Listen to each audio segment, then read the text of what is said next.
Chers téléspectateurs, bonjour et bienvenue dans cette émission de Vox Hebdo sur Vox TV.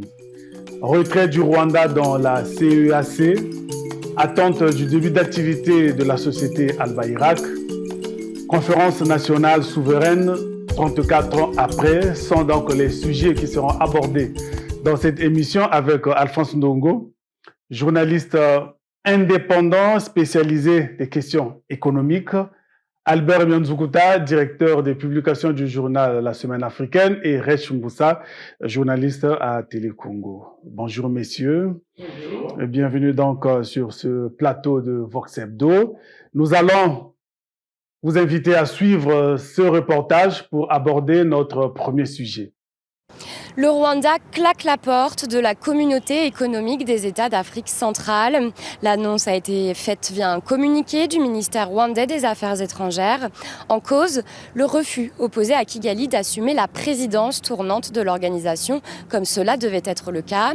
Un refus qui fait suite à l'objection de la République démocratique du Congo, appuyée par le Burundi. C'est finalement la Guinée équatoriale qui a été maintenue à la présidence, ce que le Rwanda a dénoncé comme une violation des principes normalement garantis par les textes de l'organisation.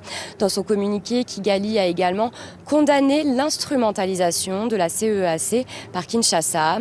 Tout cela illustre les tensions diplomatiques dans la région liées à l'offensive du M23 dans l'est de la RDC. Le Rwanda est accusé de soutenir le groupe rebelle en envoyant des troupes et des armes, ce que Kigali a toujours nié. La CEAC, qui a pour but de favoriser la coopération entre ses États membres, notamment en matière de sécurité et d'économie, fait donc face à une crise alors qu'elle lance sa zone de libre-échange à partir du 30 août 2025. Pour l'instant, on ne sait pas quand ni comment le retrait du Rwanda prendra effet. Le Rwanda prend donc la décision de se retirer de la communauté économique des États de l'Afrique centrale. Alors, Albert, est-ce que ce retrait a de l'impact dans le fonctionnement du reste de la communauté? Peut-être pas dans le fonctionnement du reste de la communauté, mais dans l'entendement que nous avons aujourd'hui des relations qui prévalent donc entre les États de la région, de la sous-région, de l'Afrique centrale, parce que on voit mal comment une organisation sous-continentale, sous-régionale aurait pu fonctionner idéalement si la République démocratique du Congo, comme tout l'annonçait, s'était abstenue de faire partie des activités qui sont à son origine et à sa justification. On voit mal non plus également comment le Burundi, qui est dans cette configuration, disons, d'Afrique centrale, un pays qui est presque jumellaire à la République démocratique du Congo est toujours dans une phase d'hostilité active contre Kigali, aurait pu justement se maintenir. Donc, vous savez que la réalité de cette communauté économique des États d'Afrique centrale est telle que finalement elle est constituée de pratiquement 3 blocs. Nous avons aujourd'hui donc la République démocratique du Congo, qui est le pays dominant en nombre, parce que sa population, écrase les populations de tous les autres. Donc il y a en plus le Burundi, qui est affilié à l'Ouganda dans une certaine mesure, qui ne fait pas non plus partie des amis de Paul Kagame qu'on accuse de tout aujourd'hui. Et puis nous avons la République démocratique, la République du Congo, qui elle est, j'allais dire, pratiquement accusée de tout ici. Le président Denis Sassou Nguesso essaie de maintenir de bonnes relations avec monsieur Félix Tshisekedi, mais celui-ci voit très mal les bons rapports que Brazzaville tisse avec Kigali, allant jusqu'à la signature d'accords économiques. Donc, c'était, j'allais dire, presque une entente mornée. Je ne vois pas le Rwanda restant seul autour de la table et disant, voilà, c'est moi qui préside aujourd'hui. On aurait eu à la rigueur une année d'immobilisme, de paralysie, mais aussi peut-être l'aggravation des tensions qui aujourd'hui font que Donc c'est pas la grande entente entre ces pays qui se disent frères, mais qui en réalité font un peu chacun de son côté ce qu'ils veulent. Voilà, c'est ça. Sous le manteau, ils sont presque des ennemis. Ils se regardent en chair de faïence. Alphonse, quand on regarde sur le motif qui fait que le Rwanda ne bénéficie plus finalement de cette présidence, pourrait-on penser que ce motif soit fondé? Bon, peut-être que le motif peut être fondé, mais si on regarde en profondeur, je pense que le Rwanda est venu adhérer à cette organisation il n'y a pas très longtemps, beaucoup plus pour des raisons économiques, sachant que il dispose quand même d'une compagnie aérienne, il fallait créer des lignes dans cet espace. En même temps, il fallait certainement, pourquoi pas, engager des partenariats. C'est ce qui s'est passé avec le Congo-Brazzaville, mais aussi avec le Gabon et la République centrafricaine. Donc, mais si on regarde en profondeur, je pense que la CAC est l'organisation qui se porte vraiment pas du tout bien dans l'ensemble de l'Afrique. Vous verrez très bien que les États ne sont même pas à jour de paiement de leurs cotisations. Vous ne voyez pas vraiment l'impact de la CAC du point de vue de la libre circulation des biens et des personnes, contrairement à d'autres institutions comme la CEDEAO, par exemple, en Afrique de l'Ouest ou la SADC.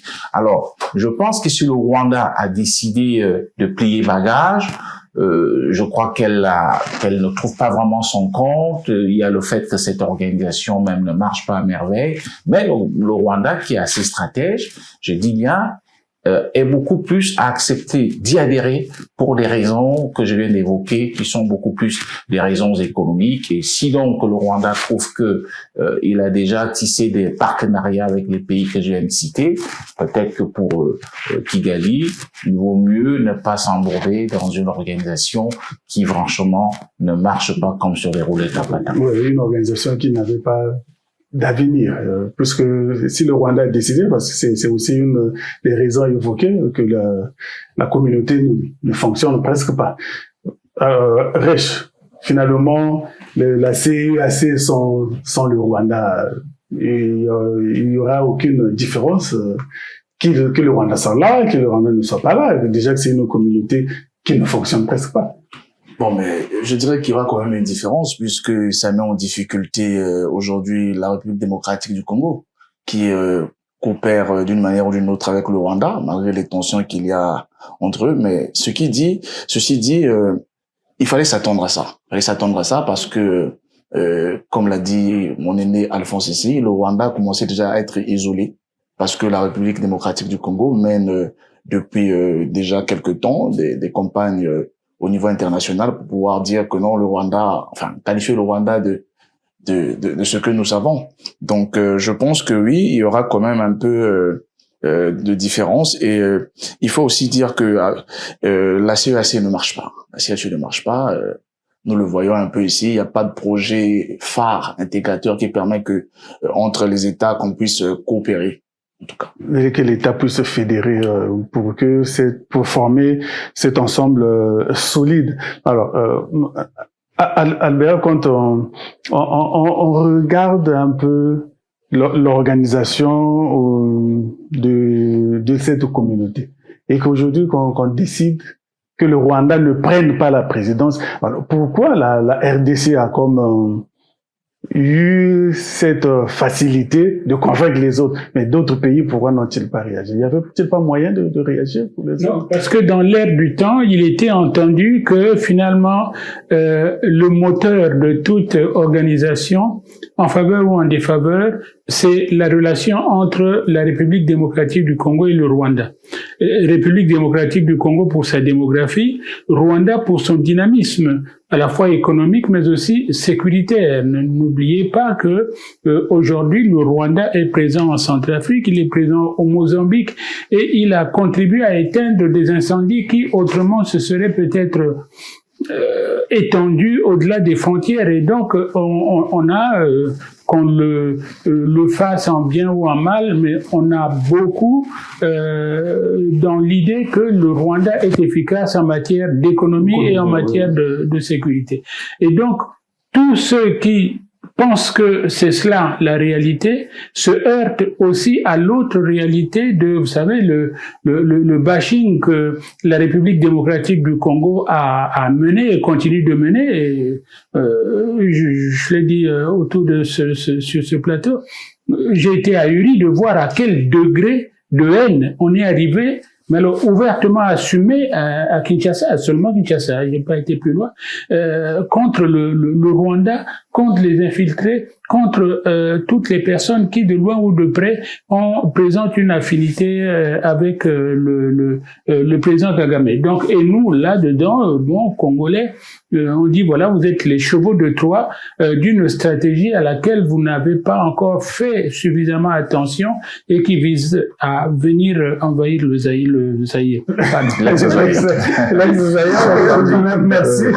Nous allons continuer à observer ce qui se passe dans la communauté économique des États de l'Afrique centrale, sans le Rwanda, que va devenir cette institution. Nous allons suivre ce reportage pour nous conduire à aborder notre deuxième sujet. Après la résiliation du contrat d'assainissement avec la société Averda et la signature d'un nouveau contrat avec la société Al-Bayrak Waste Management le 23 avril de l'année en cours, pour la collecte des déchets solides et l'exploitation des services de propriété dans les villes de Brazzaville et Pointe-Noire, l'opérationnalisation est toujours en attente près d'un mois et demi après l'accord acté avec l'État. Pendant ce temps, la gestion des ordures ménagères se pose avec acuité sur les différentes avenues de la capitale, exposant ainsi la population à des maladies du fait de la cohabitation avec des immondices. Quand les accords sont signés, je crois, au préalable, au bout d'un mois, les activités peuvent commencer. Parce qu'ils sont déjà prêts à faire ces activités-là. Maintenant, quand cela n'étant pas effectué, je crois qu'il y a énormément un problème à ce stade-là. Je ne sais pas, il faut que l'État puisse regarder. Parce que parfois, ils n'étaient pas prêts, mais ils l'ont fait pour montrer aux gens qu'il y a une activité, il y a l'un des sociétés qui veut se mettre à travailler. Or, fond, ils sont incapables d'exécuter ce travail-là. Dans tout Brazzaville, il y a des ordures parce qu'il n'y a plus Averda comme avant. Averda avant couvrait un peu ces problèmes-là. Au regard de l'urgence de l'entretien des déchets, atteignant parfois des volumes inquiétants dans certains endroits, la population plaide pour des actions urgentes de la société Al-Bayrak Waste Management. On aimerait que l'État puisse travailler pour ça. Parce que la Verda, quand ils étaient là, la Verda, eux, ils venaient quand même enlever, ils étaient un peu plus efficaces. Maintenant, la nouvelle société, là, on ne sait pas tellement ce qu'ils sont en train de faire. Donc, du coup, on aimerait que l'État puisse travailler comme ça, nous. La population sera dans de bonnes conditions. Bon, l'État doit réagir, doit venir enlever la saleté parce que ça nous rend malades. On ne sera pas à l'aise. Il n'y a pas aussi l'argent. En cas de maladie, il y aura pas aussi l'argent pour payer les médicaments. Certains citoyens estiment que la mauvaise gestion des ordures provoque non seulement des maladies, mais aussi ternit l'image du pays auprès des touristes. De voir la voirie comme ça, là, c'est pas normal. Hein? C'est pas normal. On est en pleine capitale. Il y a des étrangers qui passent, tout le monde qui passe là, et ils voient comme ça, là, c'est l'image de la capitale qui est salie. La poubelle, déjà, ça cause plusieurs maladies. Il y a des moustiques et tout. Et après, ça ne donne pas une bonne image dans le pays par rapport aux étrangers, des gens qui quittent d'autres pays pour venir visiter le Congo, des touristes et tout. Les sources fiables rapportent que le contrat d'assainissement noué avec la société Al-Bayrak Waste Management, qui s'élève à hauteur de 3 milliards de francs CFA par mois, accuse jusque-là un retard d'exécution pour résolver l'épineuse question de la gestion des ordures ménagères. Alors, 23 mars, c'était la date à laquelle le Congo a signé avec Al-Bayrak le contrat pour lui céder le service public de l'assainissement. Et le 23 mars jusqu'à aujourd'hui, la société Al-Bayrak reste absente des ruelles de Brazzaville. Alphonse, est-ce que ce retard peut-il s'expliquer pour que Al-Bayrak ne démarre pas ses activités? Oui, le retard s'explique. À la suite de votre reportage, je voudrais préciser que c'est un contrat de 3 milliards 250 millions de francs CFA par mois que doit percevoir la société Al-Bayrak. Bon, alors, le compte, ça s'explique parce que la société, selon mes informations, avait posé comme condition qu'il faudrait qu'elle soit payée à l'avance pour démarrer les travaux.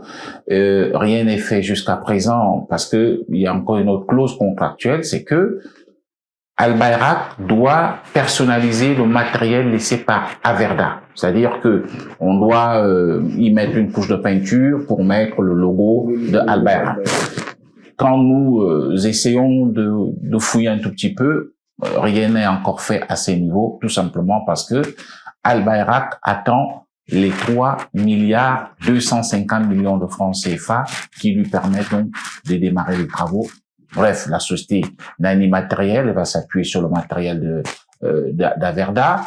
Elle n'a pas d'argent, elle attend l'argent du Trésor, et vous connaissez la situation financière qui est la nôtre, où tout est priorité. Je ne veux pas dire que l'assainissement de nos villes n'est pas une priorité, bien au contraire, mais il faut reconnaître qu'il y a quand même un assèchement financier lorsque l'État éprouve des difficultés pour, par exemple, payer les budgets de transfert, notamment l'université ou le CHU. Les ministres eux-mêmes accusent, je crois, 4 mois d'arrière de salaire, les députés, les sénateurs, et dans ces conditions, tout est vraiment priorité, et je crois que c'est ce qui explique la situation que nous vivons. Mais est-ce que le gouvernement n'était-il pas conscient de sa caisse pour accepter une telle clause en signant le contrat? C'est la question qu'on est en droit de se poser. Lorsqu'on est en situation d'assèchement financier, il faut vraiment faire beaucoup avec peu. Et je constate que nous avons résilié le contrat avec Averda. On est allé en engager un autre qui est aussi pour moi coûteux, parce que je tiens aussi à préciser qu'il y a une clause qui prévoit que s'il y a un seul jour de retard, je dis bien un seul jour de retard, il faudrait que cela soit assujetti à une pénalité qui est comptabilisée par jour, de l'ordre de pratiquement, j'ai fait les calculs pour que je ne puisse pas embrouiller les gens, moi je fais le calcul, c'est 60 millions de francs CFA par jour de retard. C'est-à-dire si l'État ne perd pas le 5 du mois, parce que d'après ce que j'ai cru comprendre, c'est que chaque 5 du mois, il faut payer à Al Bayrak 3,250 milliards de francs CFA, et si cet argent n'est pas payé le 5 de chaque mois, à partir du 6, il y a déjà une pénalité de retard de 60 millions, et ainsi de suite. Dans 10 jours, on arrive, comme vous pouvez l'imaginer, à 600 millions de francs CFA. C'est qui, quand même, me paraît coûteux, lorsque je sais que le même État, depuis le départ de la société Averda, verse à la mairie de Pointe-Noire 400 millions de francs CFA par mois, et 800 millions de francs CFA à la mairie de Brazzaville dans le cadre de l'assainissement. Donc, si vous faites des calculs, ça veut dire qu'avec, on est quasiment à 6 milliards, si vraiment les 800 millions sont payés chaque mois à la mairie de Brazzaville, et on est quasiment, en ce qui concerne Pointe-Noire, à plus de 2 milliards, donc près de 3 milliards de francs CFA. Avec autant d'argent, on peut, pourquoi pas, acquérir le matériel et externaliser les services pour que des Congolais qui ont une certaine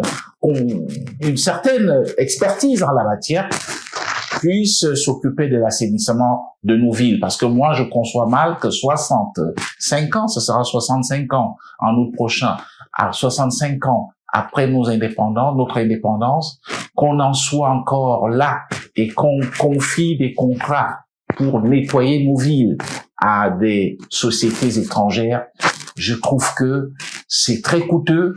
En même temps, ces gens vont aussi rapatrier leurs bénéfices, c'est-à-dire on a besoin des devises chez nous, on veut que l'argent circule, mais cet argent, ils vont le rapatrier chez eux selon les clauses contractuelles. Donc, c'est quand même absurde.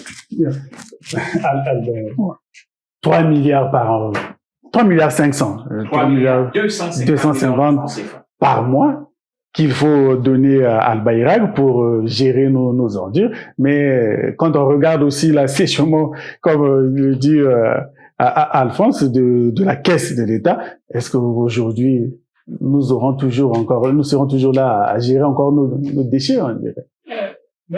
Ça, c'est la réalité du moment. Et puis, voilà, il faut pas oublier les 60 millions par jour de retard. Ça n'est pas plus lourd, certainement, que 3 milliards 250 millions, mais enfin, quand même, au bout de 10 jours, déjà, ça fait lourd. Et on se demande par moment, nous avons nos cadres, nous avons nos dirigeants, mais qu'est-ce qu'ils négocient avant la signature d'un contrat? Bon, je comprends pas. Qu'est-ce qu'on y gagne? Le problème ici, ça n'est pas seulement de dégager les ordures, mais de le faire aussi en faveur du pays, c'est-à-dire de le faire pour le bien du pays. Donc aujourd'hui, lorsque vous voyez le Congolais tirer le diable par la queue et qui voit que bon, les poubelles de détritus s'en vont. C'est pas d'ailleurs, je crois que là aussi ça a toujours été un problème de l'incinérateur, problème de récupération, problème de transformation des déchets, de gestion des déchets, de gestion circulaire. Quand on a ramassé, maintenant donner la suite à donner. La suite, parce que c'est pas tout de faire disparaître devant l'œil. Ce qui gênait, le papier qui traînait, le mouchoir, etc. Mais il faut aussi savoir le recycler et l'IFOULA est pratiquement plein. Donc voilà, c'est ça. Alors, qu'est-ce que nous en attendons? Je comprends les autorités aussi quelque part. On dit, nous étions devant un problème, Averda nous claque la porte comme ça au nez en disant, voilà, vous n'êtes pas sérieux. Je me replie au Gabon, je crois. Et alors, donc, qu'est-ce qui va se passer? Ce qui va se passer, c'est que moi, c'est comme ça, hein, mon entendement. Je crois qu'il faut ou renégocier le contrat, ou le résilier et prendre ceux de nos compatriotes qui sont les plus habilités à faire ce genre de travail pour que ça coûte moins cher et donc ça cause moins de frustrations qui peuvent se transformer en frustration sociale explosive. Oui, dans cette situation, on ne comprend pas pourquoi le gouvernement tient tant à donner la gestion des ordures aux expatriés, alors que nous avons des mairies riches. Nous avons les mairies qui peuvent bien faire ce travail. Cet argent, au lieu 3 milliards, au lieu de prendre 3 milliards, même 1 milliard qu'on donnerait aux mairies pour que ces mairies puissent gérer, c'est pas possible. Moi, j'ai cru comprendre dans l'esprit du président de la République lorsqu'il créait le département de l'assainissement urbain, c'était que le gouvernement de la République prenne à bras le corps cette question, c'est-à-dire en donnant les moyens aux municipalités pour pouvoir gérer cette question. À la suite de la conférence sur l'assainissement, dans mon idée, dans mon esprit, c'était ça. Je me suis dit, bon, là, ça y est, le gouvernement a dit, bon, Averda nous a claqué la porte, nous allons prendre la chose à la main nous-mêmes. Mais malheureusement, je ne sais pas trop si c'était ça le motif ou pas. Mais est-ce que les mairies ont donné les garanties pour convaincre les autorités? Même si les mairies ne donnent pas les garanties, l'État reste l'État. Il suffit de mettre les moyens, acheter du matériel, mettez les moyens, former du personnel. Il y a quand même aussi du personnel formé dans les mairies, au niveau des mairies de notre pays. Donc si on les donne les moyens, les 3 milliards qu'on peut donner à Albaïrak, on donne ça à la mairie de Brazzaville, on donne à la mairie de Pointe-Noire, je pense qu'il y aura du bon résultat. Parce que tourner encore autour du pot, on va revivre les mêmes problèmes que Averda hier. On va le revivre. Puisqu'on dit ici que le retard de paiement d'une journée, il faut payer 60 millions. On connaît en ce moment le pays à l'effort d'argent. Oui, je voudrais quand même rebondir à la suite de ce que dirais-je. C'est intéressant, mais il y a un problème avec les mairies. Nos mairies, aujourd'hui, ont des soucis depuis qu'elles sont passées dans ce qu'on appelle la convention collective. C'est-à-dire que la mairie n'est pas des boueurs. Quelqu'un rentre à la mairie aujourd'hui comme éboueur, je vous apprends qu'au bout de 2 ans, il ne l'est plus au bout de 4 ans, 5 ans, 6 ans, parce qu'il faut une classification qui se fait tous les 2 ans. Donc, il y a des gens qui sont entrés à la mairie comme éboueurs et qui aujourd'hui se retrouvent comme ingénieurs. Voilà. Alors, il doit aussi avoir un salaire d'ingénieur. Donc, ce qu'il faut peut-être créer, c'est qu'il faut la mairie, dans ces conditions, doit externaliser ses services pour éviter, parce que qui va accepter au niveau de la mairie de prendre un balai ou je sais pas de s'occuper de l'assainissement, ça pose un problème. Mais c'est à l'État justement, et je pense le jeune ministre juste modélé que je connais assez intelligent, de mettre un système qui permet aux mairies de travailler en joint venture avec des gens qui peuvent externaliser leurs services. Il y a des Congolais qui peuvent le faire. Et je pense que cet argent, non seulement on parle donc de l'emploi des jeunes, on trouvera là quand même une petite niche, des gens qui peuvent travailler, qui sont des Congolais, et en même temps cet argent va circuler dans notre économie. Donc ça ne va plus aller, je ne sais pas, au Liban ou en Turquie. C'est quelque chose d'extraordinaire. Oui. D'autant que les mairies, pour certaines en tout cas, ont une grande expérience aussi, ont déjà une expérience sur ce terrain. Je me souviens de l'expérience d'Nkayi, donc avec Nkayi Ville Propre, et ça ne s'est pas pas là d'acheter du matériel, disons, qui coûtait des milliards, mais avec des tonneaux repeints, etc. Et puis des éboueurs maison qui passaient pour collecter tous les 2 jours. Donc ça s'est fait. C'est fait à Infondo, ça s'est fait. Et on peut reconduire. Mais je ne sais pas très bien, est-ce que il n'y a pas quelque part la notion de plus c'est grand et plus c'est beau aussi chez le Congolais, qui fait que le contrat de 600 000 francs paraît très petit par rapport à 3 milliards 250 millions, bien entendu, mais peut-être que les retombées que celui-ci génère sont également proportionnelles aussi à cette somme et donc pourrait régler plus de problèmes sociaux que ne peuvent en régler les mairies. Je crois que sur cette question, sur la gestion des déchets, le gouvernement devrait, en tout cas, être appelé à bien regarder cette question, bien déceler les partenaires qui devraient prendre en main la question de gestion d'ordures. Mais je pense que les mairies pourront être renforcées pour qu'elles soient en mesure de mieux gérer. Parce que nous nous rappelons, étant petits, on était en train de courir derrière le ben à ordures, l'avoirie Congo. Bon, cette expérience, on peut toujours la remettre. Bien, je vous invite à une pause et nous allons nous retrouver bien après.